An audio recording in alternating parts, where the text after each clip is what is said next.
Feliz día, doctor Alvarado, facilitadora del Seminario Avanzado Resolución de Conflictos perteneciente al doctorado en Gerencia de la Universidad Yacambú, modalidad distancia. Igualmente saludo a los compañeros de curso y al público usuario de la web. Bienvenidos todos. El equipo de trabajo para la edición de este video se encuentra conformado por las doctorandas María José Álvarez en el diseño y graficación y en la narración quien les habla Bexaida Vegas. Trataremos la temática diseño de una agenda de negociación desde la perspectiva del modelo de Bolden. El contenido a tratar se encuentra dividido en 4 partes. 1. La agenda de negociación, partes, objetivos, procesos, fases, elementos claves y factores. 2. El modelo de Bolden. Daremos a conocer a Kenneth Bolden, la teoría general de sistemas, jerarquía de complejidad y aportaciones de este importante modelo de Bolden. 3. Consideraciones generales para el diseño de una agenda desde la perspectiva del modelo de Bolden. Y 4. Condiciones necesarias para que el gobierno venezolano desarrolle una agenda de negociaciones económicas tomando en cuenta el modelo de Bolden. Agenda de negociación. En negociaciones complejas en las que intervienen varias personas por cada lado, es aconsejable fijar con la otra parte, antes del día de la reunión, el diseño de la agenda de tal temática a tratar en dicha reunión.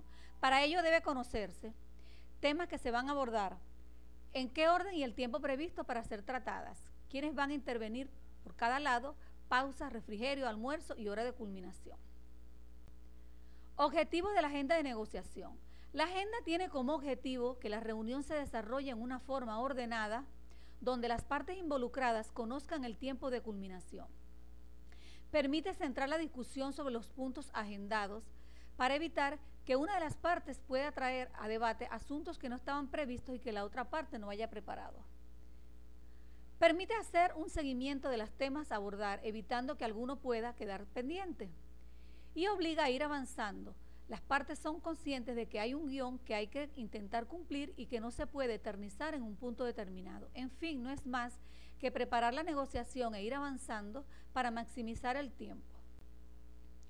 El proceso del negociador. El proceso del negociador está condicionado por 3 partes bien definidas. Las necesidades, tanto las presentes como las futuras. El proceso de comunicación, que es la claridad con que se transmiten los intereses. Las relaciones, que es lo que se va a modificar, que pueden ser bienes, servicios, poder, estatus, propiedad, relaciones sociales, entre otros. Fases de la negociación. El desarrollo de la negociación puede determinarse en 2 esferas. Una, el proceso anterior al inicio, es decir, de qué manera encuadrar mejor cada negociación que encaramos. Hay que tener en cuenta los tiempos, correcta formulación de los intereses y la adecuada satisfacción de los intereses de la otra parte. ¿De qué forma podemos medir los resultados de una negociación o qué es lo que entendemos por una negociación exitosa? 2. El manejo de la negociación propiamente dicha. ¿Cómo preparar la negociación? Toda negociación racional está preparada. La no preparación nos lleva a un proceso de irracionalidad generalizada. La preparación apunta a 2 aspectos básicos. 1. Pensar en todos los detalles a tener en cuenta al sentarnos a la mesa de negociación. Y otro, considerar cuál será nuestra actitud durante la reunión. Pensamos en los intereses que motivarán la conducta de la otra parte y en los posibles imprevistos. Los elementos claves para la preparación de la agenda de la negociación son: debe haber como mínimo 2 partes. Las partes tienen o creen tener un conflicto de intereses. La negociación es una actividad voluntaria porque elegimos negociar, ya que presuponemos que nos ayudará a lograr nuestros objetivos de una mejor forma. En la negociación se manejan cosas tangibles e intangibles. Las intangibles deben ser resueltas en el transcurso de la negociación. Son los aspectos sobre los que reside la negociación, tales como precio, tasa de interés, contratos, relaciones sociales, entre otros. Los intangibles son de orden psicológico. La mayoría de las veces los esfuerzos se concentran en los aspectos tangibles. Dentro del ámbito de los intangibles encontramos interrogantes delicadas como el precedente que deja el resultado de la negociación, por ejemplo, cuando suponemos que nuestro desempeño fue mejor al de la otra parte, y los aspectos personales de la negociación también. El manejo de los elementos esenciales es allí donde decimos que donde hay una comunicación, hay una negociación. Los intereses a negociar pueden ser pasados, presentes o futuros. El análisis de los elementos de la negociación son necesidades a satisfacer, relaciones a modificar, comunicación. El lenguaje no verbal, por ejemplo, si un cliente necesita percibir que recibe lo máximo a cambio de lo que él da como cliente, si no consigue su satisfacción total, recurrirá a la competencia. El proceso de captar nuevos clientes o de recuperarlo es difícil. El lenguaje no verbal tiene 3 elementos básicos. Actitud, que es la predisposición que tiene la otra parte para bien o mal la negociación. Gestos nos pueden indicar el grado de atención de la otra parte. Y disposición espacial se refiere al hábitat, al marco geográfico donde se desarrolla el encuentro. Factores de la negociación. El ritmo tiene que ver con el proceso del negociador, manejado con la idea de cambio permanente. Hay que saber adecuar los tiempos a los cambios de la negociación. Es la naturaleza del cambio la que hace que las tácticas y las estrategias de una negociación varíen constantemente. Presentación de propuestas. Todas son perfectamente válidas para llegar a una negociación. Presentación formal o informal de las propuestas de negociación, es decir, escritas o expuestas. Actitud participativa o competitiva. Realizar concesiones o mantenerse firme ante una propuesta para demostrar poder. Poner énfasis o no en las relaciones interpersonales. Abordaje personal o mediante representantes. Mantener una agenda de trabajo y formalizar los acuerdos en contratos. Respecto al planeamiento, elaboración del plan de acción para alcanzar los objetivos, así como las medidas concretas. Decisión del enfoque general de la negociación, atacar, esperar, apoyarse en el poder, entre otros. Decisión de la posición de mantener la oferta inicial, y eso significa el nivel de flexibilidad. Preparación del escenario o ambiente que favorezca el tono deseado de la negociación, lugar, atenciones de servicio, entre otros, que ayuden a crear un ambiente acorde a la estrategia seleccionada. El nivel de la negociación y la imagen que se pretende proyectar en esa situación.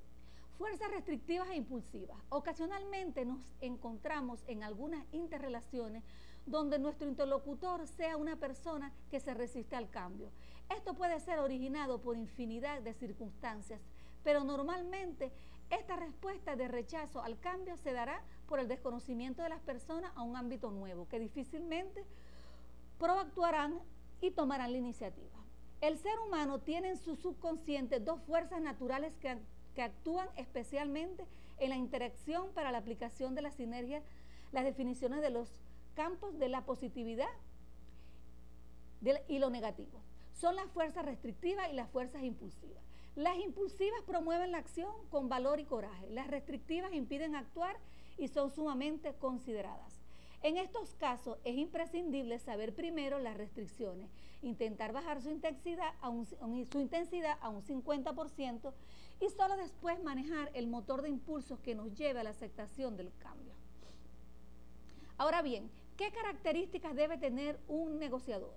Debe ser persuasivo, sabe convencer, utiliza con cada interlocutor aquellos argumentos que sean más apropiados, lo más que le pueda interesar. Debe ser sociable, es decir, una cualidad fundamental de un buen negociador es una facilidad para entablar relaciones personales, su habilidad para romper el hielo, para crear una atmósfera de confianza. Tiene una conversación interesante, animada y variadamente oportuna. Debe ser honesto, negocia de buena fe y no busca engañar a la otra parte y cumple lo acordado. Debe ser un gran profesional, es decir, una persona capacitada con gran formación, prepara con esmero cualquier nueva negociación, no deja nada al azar. Detesta la improvisación, la falta de rigor y de seriedad. Conoce con precisión las características de su oferta. Cómo compara con las de los competidores, cómo puede satisfacer las necesidades de la otra parte. Es meticuloso porque recaba la información disponible, ensaya con minuciosidad sus presentaciones, define con precisión su estrategia, sus objetivos, le da mucha importancia a los pequeños detalles. Ahora bien, hablemos de Kenneth Boulding. Este importante personaje se acercó inicialmente a la economía en 1929 en Oxford, desencantado de su primer año en uno de sus estudios de química que apenas le motivaban, y procedente de una familia humilde de la clase trabajadora y metodista de Liverpool. Su formación estuvo siempre becada y su cambio de carrera fue afortunadamente aceptado por la universidad sin menoscabo de la ayuda económica que recibía para cursar sus estudios. Así, tras terminar su formación en 1931 con la máxima calificación, obtuvo en 1932 una beca de la Commonwealth para ampliar estudios en la Universidad de Chicago, prolongando su estancia en Estados Unidos hasta 1934. En estos años, aparte de coincidir en Chicago con Frank Knight y con Henry Schultz, participó también en el famoso seminario de Joseph Chambers en Harvard, donde probablemente coincidió con economistas como Giorgio Roegen, Paul Samuelson y Oscar Lange. En 1934, Baldwin regresa a Liverpool y consigue en poco tiempo trabajo en la Universidad de Edimburgo.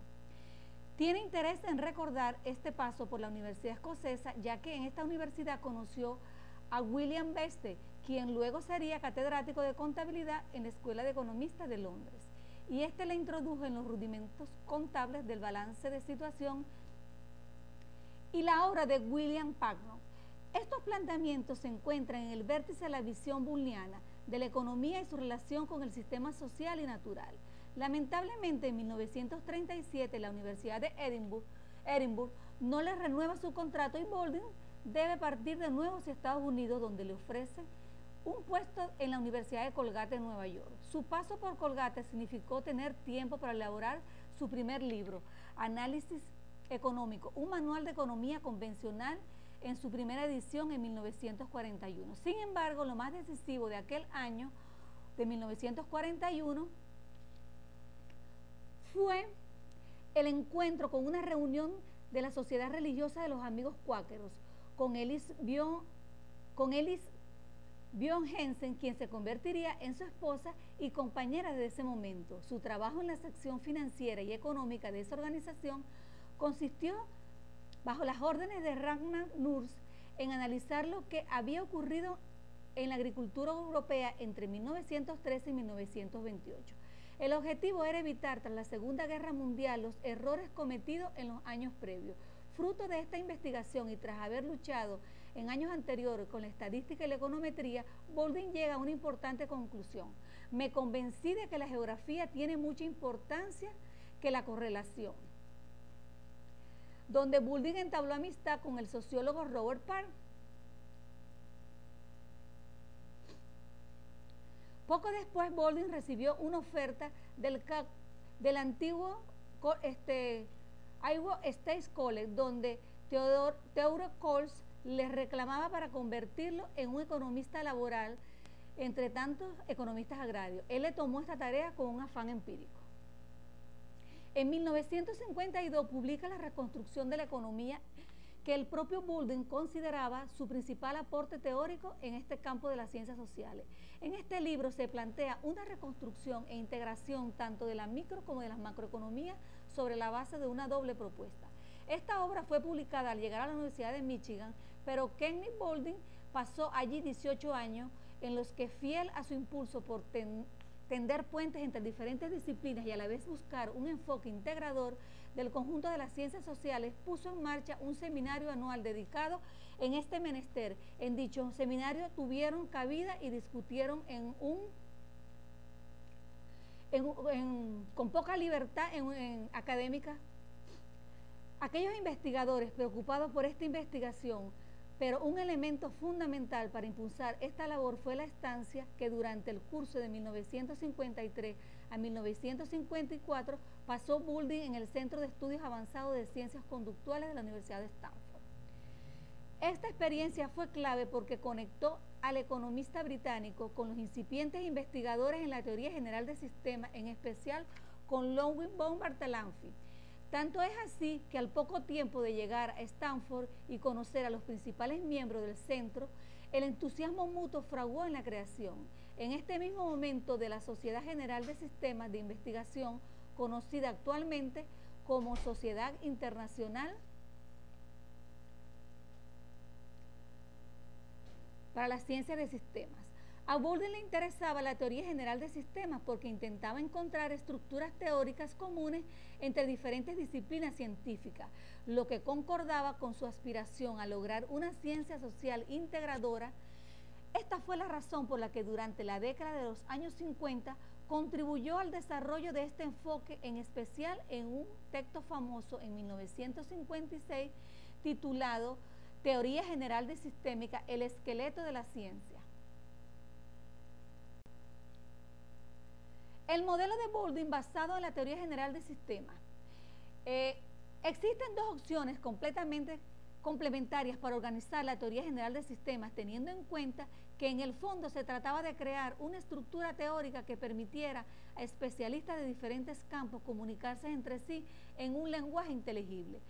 Una primera estrategia consistiría en extraer aquellos fenómenos de la realidad comunes a varias disciplinas diferentes, de manera que se pudieran diseñar modelos teóricos relevantes para estos aspectos. Entre estos elementos comunes estarían, por ejemplo, las poblaciones que cambian en términos cuantitativos y de estructura en los más variados campos, por ejemplo, la economía, la ecología, la mecánica, estadística, entre otros, como sugiere Boulding. La interrelación de la población puede discutirse en términos de relaciones competitivas y complementarias o parasitarias entre las poblaciones de diferentes especies, ya sean animales, mercancías, clases sociales o moléculas. Así lo decía Boulding en su obra en 1956. Y el mismo rasgo de generalidad lo encontraríamos en algunos aspectos como las relaciones de un individuo en su entorno, por ejemplo, el fenómeno de crecimiento en el mundo físico, biológico y social, o en los procesos de comunicación e información. Boulding consideraba que esta estrategia tenía el inconveniente de ser algo a muy largo plazo, por lo que propuso otra vía más plausible a corto plazo, que fue una disposición de sistemas teóricos en una jerarquización de complejidad ascendente a través de 9 niveles. Así lo estableció en su obra de 1956. La jerarquía de complejidad de Boulding. En 1956, este economista proponía una clasificación de sistemas muy conocida en nuestra disciplina, ordenados de menor a mayor complejidad, entendiendo por complejidad tanto el grado de diversidad o variabilidad de los elementos que conforman el sistema como la aparición de nuevas propiedades sistémicas. Estos 9 niveles, que van desde las estructuras estáticas hasta los sistemas aún por descubrir, serían los siguientes. 1. Las estructuras estáticas, como por ejemplo un cristal, una roca, un mapa de una ciudad, una representación gráfica mediante un organigrama de una organización, entre otros. Se trata de sistemas estáticos con propiedades estructurales, aunque una estructura estática puede ser muy complicada también, como por ejemplo un organigrama con numerosos niveles, tanto horizontales como verticales, no es compleja en el sentido de Boulding. No hay gran variedad de elementos y tampoco hay una pléyada de propiedades emergentes propias del sistema. 2. Sistemas dinámicos, como máquinas simples que responden al modelo de la física newtoniana. La atracción entre dos cuerpos o el movimiento planetario, por ejemplo, se hallarían dentro de esta categoría. La diferencia con respecto a las estructuras estáticas nivel 1 radica en la incorporación del elemento dinámico. 3. Elementos cibernéticos, en los que incluyen mecanismos de control mediante dispositivos de feedback como un termostato o en procesos homeostáticos de un organismo vivo. En este nivel, los sistemas son capaces de procesar informaciones a un nivel que les permita autorregularse.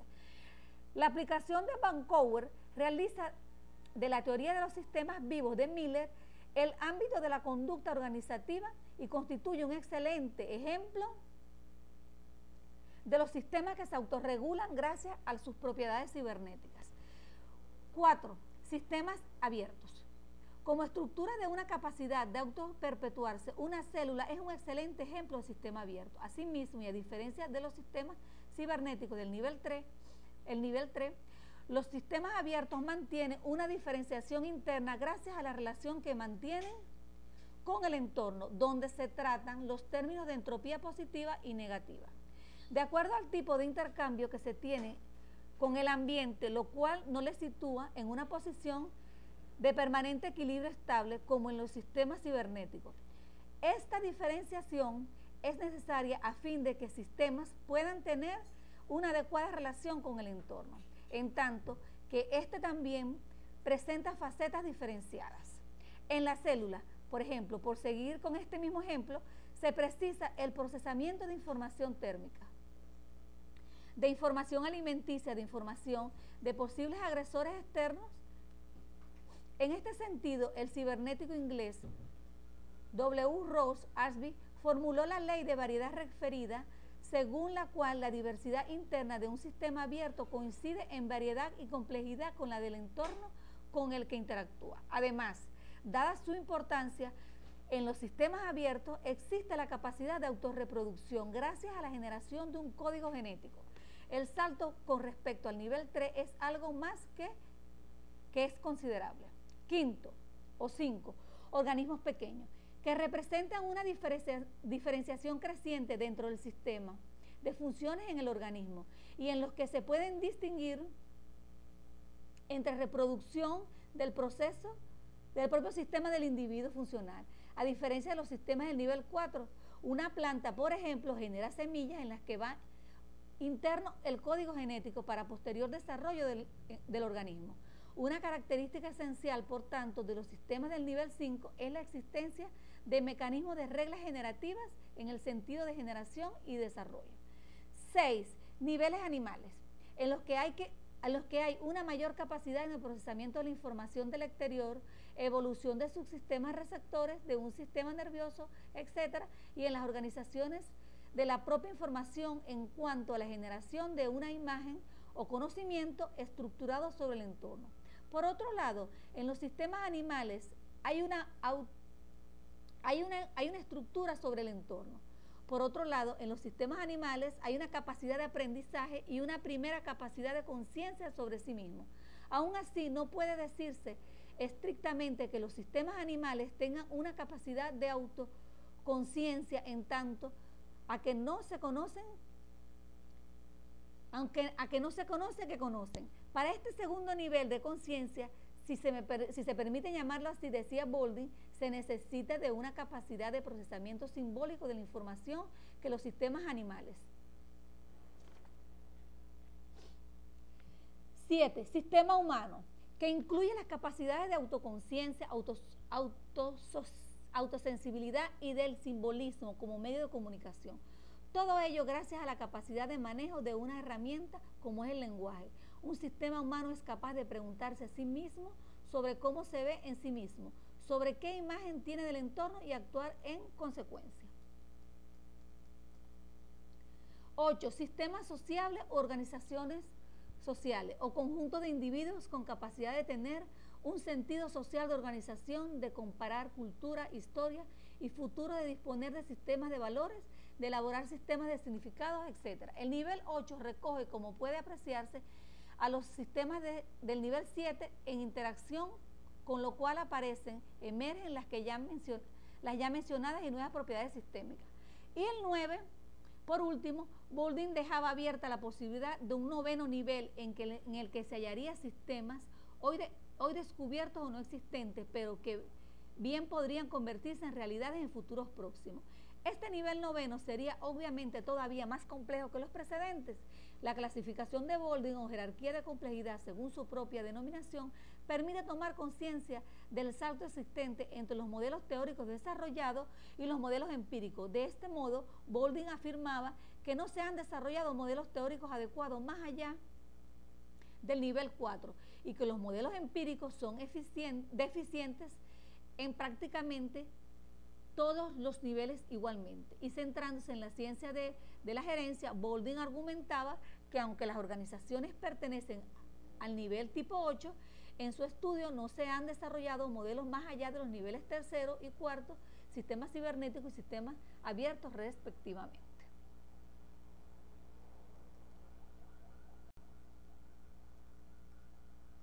Aportaciones del modelo de Boulding para el diseño de una agenda de negociación económica. Primero, el valor escrito. Desde el plano estricto de la ciencia económica, el énfasis en la importancia de las variables stock y su concepción patrimonial de la actividad económica tienen derivaciones importantes y aprovechables para la superación de la macroeconomía convencional de flujos, que suele plasmarse en la contabilidad nacional. Como bienestar, en gran medida puede considerarse como una variable de estado y un objetivo a alcanzar, y dado que el Producto Interno Bruto no es más que un medio que impone el consumo de recursos y disminución del stock para lograr ese objetivo. No parece muy sensato seguir persiguiendo la maximización de un flujo que como un medio y un coste que debía ser en todo caso minimizado desde el punto de vista de la política económica. Existía la contradicción de impulsar el consumo para mantener el pleno empleo de los países y querer a la vez el mantenimiento saludable de los stocks de recursos que permiten sostener la vida en todo el planeta. 2. El poder siempre ha sido un elemento notable en la explicación de los procesos sociales, no solo en los económicos. Desde comienzos de los años 60, Boulding se adentró en el campo de los estudios sobre la paz y los conflictos e investigó por qué algunos conflictos tenían un resultado creativo y otros un final destructivo. Comenzó a intuir en esta divergencia y tenía que ver seguramente con la naturaleza y diferentes tipos de poder existentes en una sociedad. Hizo la distinción básica entre tres categorías que operan entrelazadas: el poder amenazador, el poder económico y el poder integrador. El primero estaría relacionado con la capacidad de destruir, el segundo con el poder de producir e intercambiar y el tercero con la capacidad de crear relaciones de respeto, amor, legitimidad y amistad. Su argumento principal es que el poder integrador constituye la forma de poder principal, ya que pocos pueden conseguir el poder amenazador y el económico a mediano y largo plazo. Si les falta la legitimidad, una de las claves es que el ejercicio razonable del poder integrador permitiría decantar el resultado de los conflictos hacia un final constructivo en vez de destructivo. 3. Sus ideas relacionadas con la economía evolutiva y la economía ecológica, su perspectiva ecológica evolutiva que interpreta la evolución humana como un elemento más de la larga evolución biológica. En este contexto, para Boulding, la economía es un producto de la evolución física y biológica dentro de un proceso más amplio de la evolución de la sociedad, pero que se integra dentro de un entorno de instituciones políticas y sociales, sabiendo que los límites entre la economía y el resto de la sociedad a veces no son totalmente claros. Boulding en 1941 así lo establece en su obra.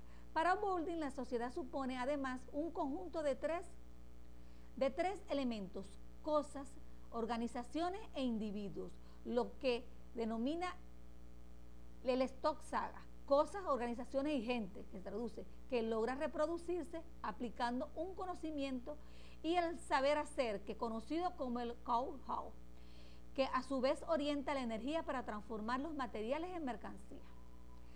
El gen saga, que es el conocimiento de entre energía y materiales. Nuestro economista consideraba que el conocimiento humano, cómo hacer, realizaban una función económica similar al ADN genético de los organismos vivos. La aplicación de esta metáfora genética a la economía implicaría por ejemplo, cambios en la concepción de la teoría de la producción. Así, elementos como la tierra, el trabajo y el capital no serían ya factores de producción, sino factores de distribución. Los factores de producción serían el conocimiento, la energía y los materiales, sobre los que el conocimiento y el conocer hacer se apoyarían para producir los fenotipos, productos, mercancías o servicios. La propia tierra, el trabajo o capital serían a su vez serían considerados individualmente una combinación heterogénea de conocimiento, energía y materiales. Ahora bien, consideraciones generales para el diseño de una agenda de negociación desde la perspectiva económica bajo el modelo de Boulding. 1. El intercambio comercial basado en el respeto, el uso del poder integrador, el conocimiento e innovación como herramienta para la eficiencia de los procesos. 2. El equilibrio en los acuerdos y propuestas en busca del mantenimiento del bienestar y el fortalecimiento de las relaciones entre las partes. 3. La disposición y colaboración de las partes. 4. El compromiso al respeto al medio ambiente y la evolución natural de la seguridad. 5. Mantener un lenguaje no verbal en consonancia con los parámetros de la negociación. 6. El compromiso de generar resultados constructivos. 7. La situación geopolítica y condiciones macroeconómicas de las partes.